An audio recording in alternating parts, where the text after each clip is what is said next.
most resilient parasite. An idea. A single idea from the human mind can build cities.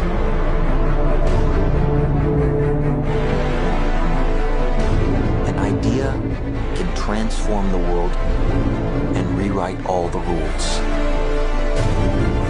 Which is why I have to steal it.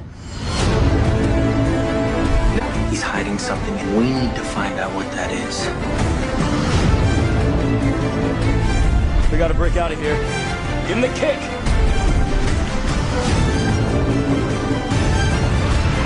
This was not a part of the plan! Wake me up! Wake me up!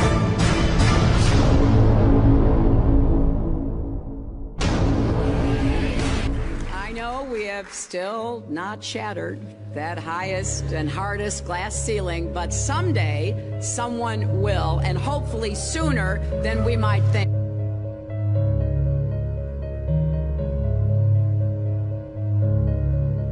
As the galaxies go whizzing by over the glass domed ceiling. Now tell me that doesn't work for you. If it's true, does it change how I live my life? This is something that is not an easy answer because of the magnitude of what we're talking about here. How it will change your life, first of all, when you understand it, is dramatic, to say the least. Will it change you from having to go to your job every day and the things that you typically do every day? No. But when this knowledge becomes more mainstream and these agencies are starting to be held accountable, and you understand that they're all participating in this, not just the United States government, not just NASA, but China, Russia, India, all of them have space programs. They all have the same symbolism. They're all doing the exact same thing to their citizenry. And the first thing you have to understand about this is that the deception goes all the way to the top. And when I say all the way to the top, you have to kind of get rid of the notion that the people at the very highest levels are working together.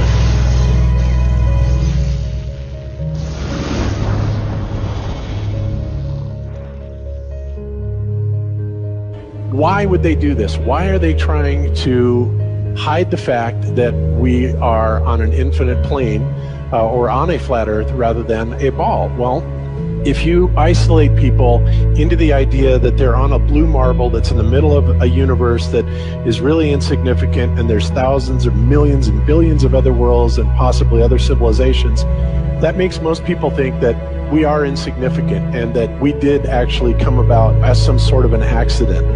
Now, when people believe that, their minds are much more malleable into being given the idea that there is no God, there is no creator.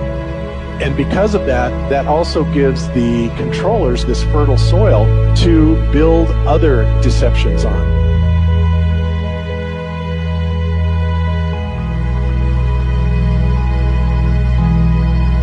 Why do you think that Truman has never come close to discovering the true nature of his world until now? We accept the reality of the world with which we're presented. It's as simple as that. It's about total control, mental, physical, spiritual, every way, shape, form possible.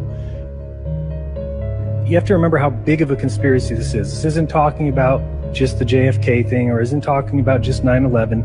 It's on an umbrella kind of system to where it is the biggest deception that there is. It actually exposes every other deception, and nothing else brings down the power of the elite because it really exposes education, science, the economy, television, museums, universities. Think of all the things that have been fooled.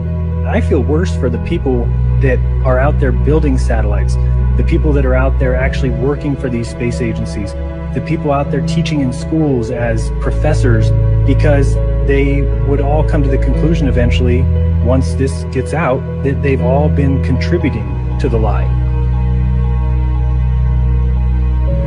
Why do you believe what you believe? Prove it without using NASA or any other space agency, the government or military of any country in the world. Why would I say that? NASA has been proven to be liars time and time again. I could spend a whole weekend here showing you the lies of NASA. How many of you believe your government is 100% honest and can be trustworthy? And how many of you know the military answers to their government? Okay, so if those three sources are all proven liars, why would you trust them? Fool me once, right? Shame on you. Fool me twice, shame on me. I say, continue to believe pathological liars and you're an idiot. But that's what we've all done. And so, I look at these stuff, we've all seen the textbooks, we've all seen the videos and movies and all these things, and there's so much of it. Do you know what the budget NASA has? You know how much they get? How much money they get? Have you seen the movie Gravity? Okay. That's made for about $100 million, give or take. And if you saw the movie Gravity, that was pretty impressive. I saw it on IMAX, big screen, like, wow. I mean, I felt like I was with Sandra Bullock flying around in space, freaking out myself. Okay, this is what they're able to do with $100 million. What are you able to do with tens of billions of dollars a year since the 60s? Now, in my opinion, we're being lied to not only about the shape of the Earth, we're being lied to about the very nature of reality itself. In 1954, Admiral Richard Byrd, a highly decorated naval officer, conducted an interview where he alluded to the idea that there may very well be land beyond the poles. Admiral Byrd, you've been to both the North Pole and the South Pole. Is there any unexplored land left on this Earth that might appeal to adventurous young Americans? Yes, there is. But strangely enough, there's left in the world today an area as big as the United States that's never been seen by a human being. And that's beyond the pole, on the other side of the South Pole, from Middle America. And I think it's quite astonishing that there should be an area as big as that unexplored. That's a tremendous So challenge. there's a lot of adventure left down at the bottom of the world. Admiral, do you hope to see that? We don't know. That's the big problem. We don't know where we are. Okay? That's what we're all trying to figure out here. But there is the Antarctic Treaty where, 53 or so nations have signed saying that no one's going to lay claim to Antarctica and that there are massive restrictions for travel there. You can't just get up and go to Antarctica on your own. You have to have a tour guide with you, and there are only certain entry points, and there are limits on where you can go search. Personally, I think the unconquered South face is the only one worth scaling. It's a 20,000-foot sheer wall of ice, but that's never stopped me before.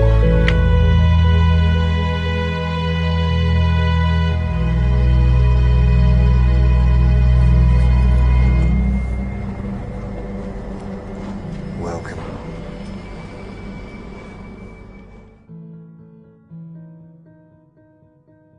No, I just want to stand on top of the wall and piss off the edge of the world.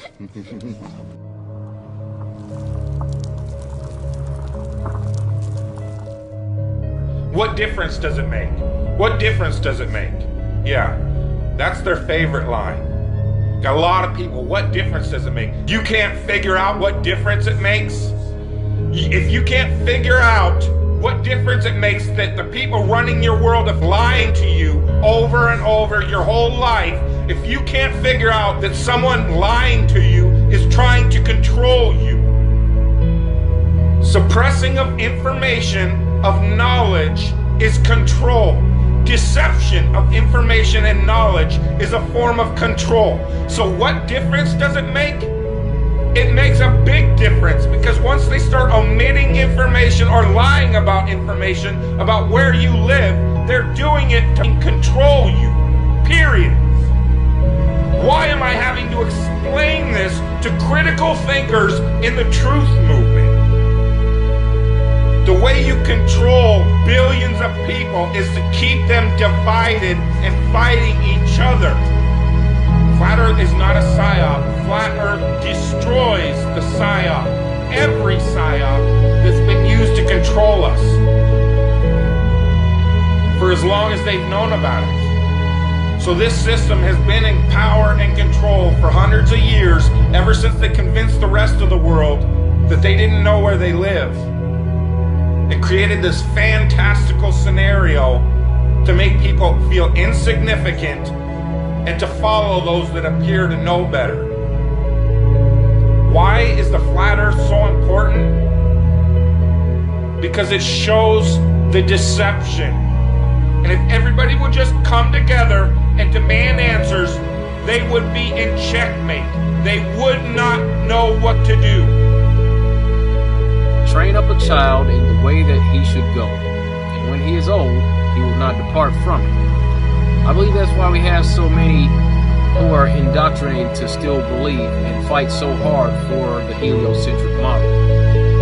The reason being is because we've been taught the globe model since before we had the ability to think for ourselves. Think about that. Before you could think for yourself, before you could form rational thought, you've been taught that you live on a spinning ball, although your five senses tell you something totally different. Our senses tell us that the earth is flat and stationary, that the sun and moon and the stars rotate above us just as we see, that they make their annual cycles in such a way that we can calculate days, months, and years of the passage of time, just like in Scripture. The earth in itself works like a well-designed timepiece, and we all know that any timepiece that we can think of has a designer. What if the lie is to hide the existence of that designer? What if they're lying to us about this because they're hiding God?